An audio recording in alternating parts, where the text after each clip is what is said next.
নমস্কাৰ, মোৰ চেনেলৰ অন্য এটা ভিডিঅ' আপোনালোকৰ মাজলৈ লৈ আহিছিলোঁ। আচলতে স্কিন পেইণ্টিং কৰা কাপোৰৰ ভিডিঅ' কিছুমান মই মাজে মাজে দি থাকোঁ বাৰু, সদায় বনাব ইমান সময় নাথাকে। সেয়েহে যেতিয়াই বনাওঁ তেতিয়াই আপোনালোকৰ মাজত শ্বেয়াৰ কৰোঁ।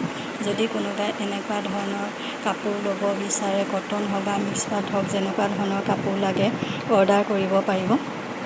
আপোনালোকক যেনেকুৱা ফুল বা ডিজাইন লাগে, যেনেকুৱাই লাগে তেনেকুৱা স্ক্ৰীনশ্বট মাৰি মোক দি দিলেই হ'ব, সেনেকুৱা ধৰণে পাই যাব। আৰু যদি মোৰ কাপোৰবোৰ ভাল লাগে বা ভিডিঅ'বোৰ ভাল লাগে আৰু চেনেলটোলৈ যদি নতুনকৈ আহিছে তেতিয়াহ'লে চেনেলটো ছাবস্ক্ৰাইব কৰি দিব আৰু ভিডিঅ'বোৰ শ্বেয়াৰ কৰি দিব, আৰু ভাল লাগিলে অৰ্ডাৰো কৰিব পাৰিব। হালধীয়া কালাৰটো কৰিছিলোঁ, প্ৰথমবাৰ হালধীয়া কালাৰ কৰিছিলোঁ মই। কালাৰটো প্ৰথমে ঠিকেই উঠে, আপোনাৰ কালাৰটো উঠি আহে, প্ৰথমে উজ্জ্বলে উঠে, তাৰপৰা লাহে লাহে কালাৰটো মানে ফুলৰ কালাৰটো গুচি কাপোৰৰ কালাৰটো উঠি আহে।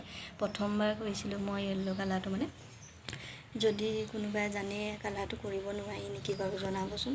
তাৰমানে মই গ্ল'জটো কৰিছিলোঁ, মেটটো কৰা নাছিলোঁ, আগতে কোনোদিন কৰা নাই মই হালধীয়া কালাৰ, এইবাৰ প্ৰথম কৰিছিলোঁ। আৰু এয়া দেখিছেনে, মোৰ কাপোৰযোৰকেই বৰবাদ হৈ গ'ল, অৰ্ডাৰৰ কাপোৰ আছিলে তাতে। এইটো আচলতে কাপোৰযোৰৰ লগতে কালাৰটো মিলা নে কি হৈছেনে মই একোৱেই ধৰিব পৰা নাই। যদি কোনোবাই জানে গ্ল'জটোৱে কৰিব লাগে নে মেটটো কৰিলেহে ভাল হয়, যদি জানে তেতিয়াহ'লে মোক জনাবচোন।